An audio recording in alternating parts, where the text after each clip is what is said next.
लिए दर्श तुम्हारे। कलश दे कलश देव हे देव, कलश दे कलश दे कलश दे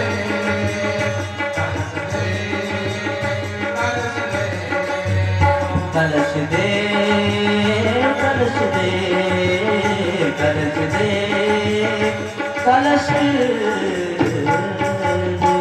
बोले कलश भगवान की।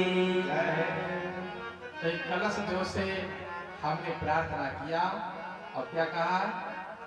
हमने कहा कई वर्षों से दर्शन की आस लगी थी।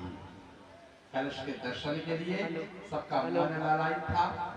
सब चाहते थे कलश यात्रा निकले, सब चाहते थे कि बड़ा कार्यक्रम हो, सब चाहते थे कलश हमारे यहाँ आ जाए।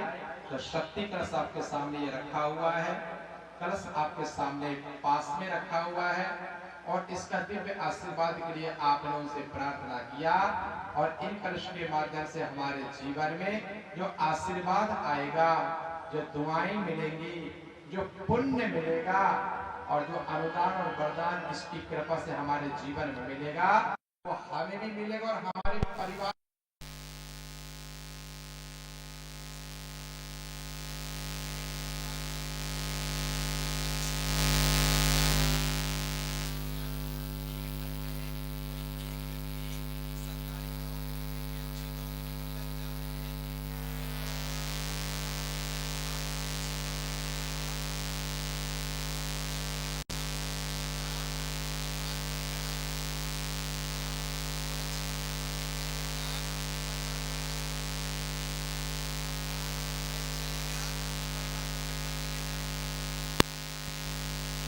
नौकरी लगी, एक की ड्यूटी की और परिवार को उसका फायदा मिलना शुरू हो गया। इसी प्रकार से ये तो जनरल उदाहरण के माध्यम से आपने बात समझा, लेकिन जब हमने घर के एक सदस्य यदि हम यहाँ आ गए, यदि दोनों आ गए तो अति उत्तम है, सब लोग आ गए तो अति उत्तम है। क्यों? मान लो सारे व्यक्ति ड्यूटी करते हैं तो और लग्जरी लाइफ हो जाएगी हमारी, और सैलरी बढ़ती चली जाएगी, रोज रुपया पैसा आ जाएगा। एक ही महीने में 2-2, 3-3 कार खरीद लेंगे अपन लोग और सब अपनी अपनी पर्सनल कार में चलेंगे। सबके हाथ में एंड्रॉइड मोबाइल हो जाएगा कि ऐसा नहीं ड्यूटी जो कर रहा है उसके पास है और बाकी के पास में कीपैड रखा हुआ छोटा छोटा, ऐसा नहीं है। सबकी व्यवस्था हो जाया करती है। तो आप लोग आए, अपने परिवार को आए, सारे घर के हिस्से का पुण्य दिया और जब सबके हिस्से का पुण्य दे दिया तो उसका फायदा भी सबको मिलेगा। क्यों?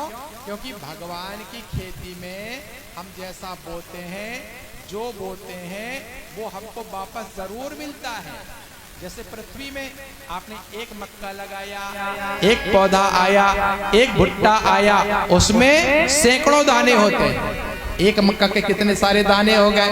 एक गेहूं आपने लगाया, एक पौधा बना, उसमें एक बाली आई, उस बाली में कितने सारे गेहूं के दाने होते हैं। ये तो जमीन की बात हो गई। कोई चिड़िया ने खा के उस दाने को, तो बंदर ने खा के उस दाने को, तो वो कम हो जाएंगे।